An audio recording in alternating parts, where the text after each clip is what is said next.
Kamusta na kayong lahat? Marami na tayong natalakay dito sa Isda Talks. Mula sa life cycle ng isda hanggang sa MPAs or Marine Protected Areas. Pero, saan ba ito papunta? Mubalik tani mo ron. Ako? Di ba Ron, nag-aalala ka na maubusan ng isda? Yes.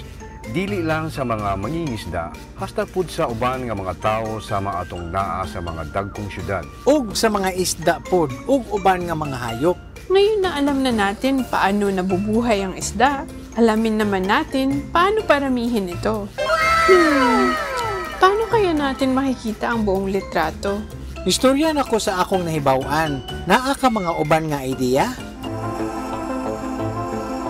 Kung ikaw ug uban nga mga tawo magpasalig na mapadayon jud ang life cycle sa mga isda ug maprotektahan among puluyan kung asa mi modako ug magpadaghan, dili na ta mabalaka nga magagamay ang mga isda. In fact, masulbar na kini.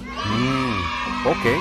Una sa tanan, ugot do nato ug kuha ang tanan nga mga isda, wala na'y mabilin para pagdaghan sa mga isda. So, kihalanglan mga isda rata sa ato rang igo nga konsumo. Yes, mulimit rata sa total allowable catch.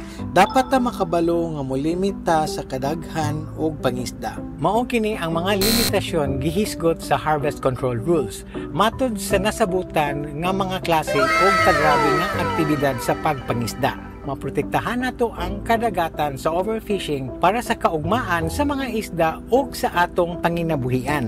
Ikaduha, sa imong gipasabot na special time kung asa mo gapadaghan o gapatubo sa mga henerasyon nga mga isda. Mauna ang katigayon nga pasagdaan ra ang mga isda. Mauna ang closed fishing season, Brad. Pero kinahanglan ni mukaon og mga isda para sa among panginabuhi. Naapod uban nga mga hayop sa kadagatan aside sa mga isda, samaan ng pasayan, alimango, pusit ug mga kinason. Dugang ani na ako'y lain nga podcast nga gastorya ko kabahin sa financial tips. Akong i-share nimo akong number 1 advice. Mas maayo gyud na daghan atong sources of income.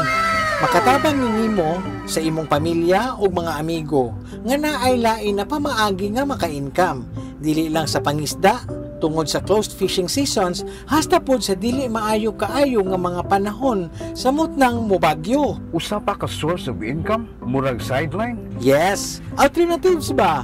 Kung pangisda ang imong main source of income, mas successful pa jud ka kung naa kay sideline. Samaan ng naa kay sari-sari store o swito ka mo ayog mga butang, pwede ka mo mekaniko. Kung maayo ka mo guide, pwede po ka ma-tourist guide o live selling sa social media. Ako gani isda man ko pero gablag ang pud ko usahay. Kailangan ko ang panahon para makatuon sa bag-o na kahanas.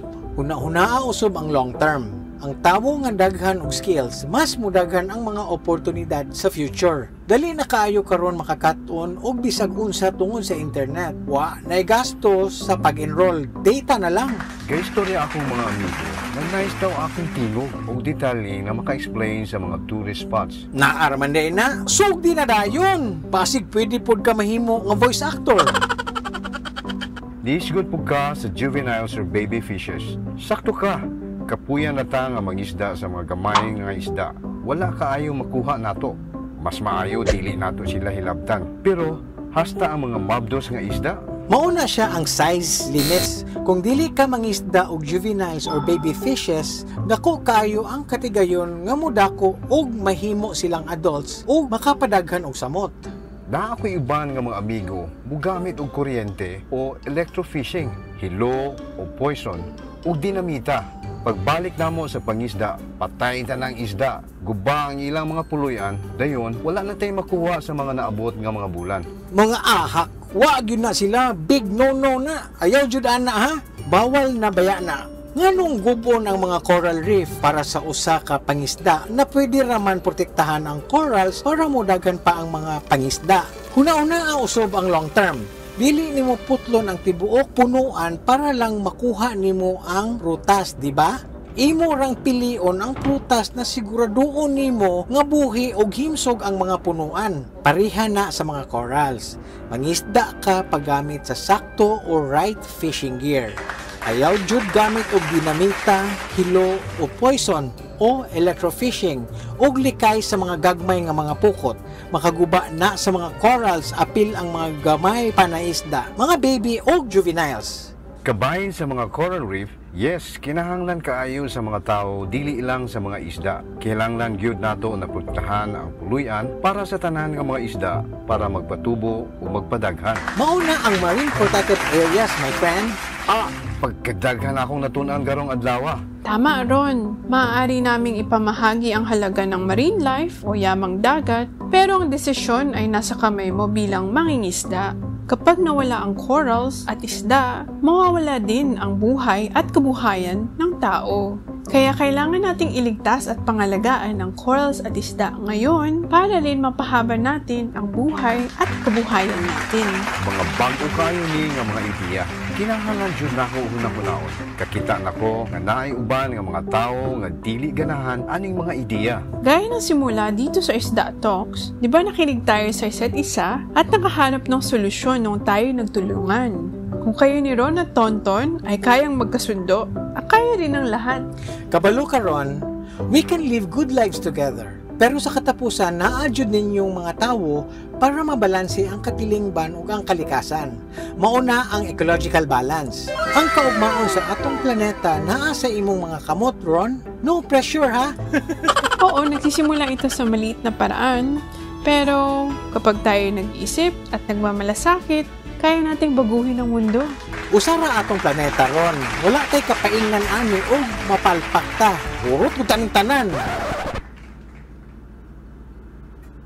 Murag klaro ang misyon. Naatay ligon nga solusyon para masulbar ang tanan nga problema karong adlaw. Murag lisod lang taon, pero buhaton nato og insakto, maayo jud ni sa atong mga anak ug sa ilang mga anak. It will be worth it, jud. Maganda ang pakiramdam ko sa iyo, Ron. Aasenso tayo kapag inisip natin ang susunod na henerasyon. Salamat, Ron, sa pagpaminaw nako. Og kay Miming and Friends Isda Talks. Daghan kayong salamat, Tonton, for sharing your wisdom. Ug sa Miming and Friends for giving us the chance to have this important conversation. Nice. At dyan po nagtatapos ang ating umatikabong Isda Talks. Salamat po sa pakikinig at sana may natutunan kayo. Kita-kit sa susunod nating podcast. Pero sa ngayon, balik na tayo sa regular programming. Bye! Lingaw kayo.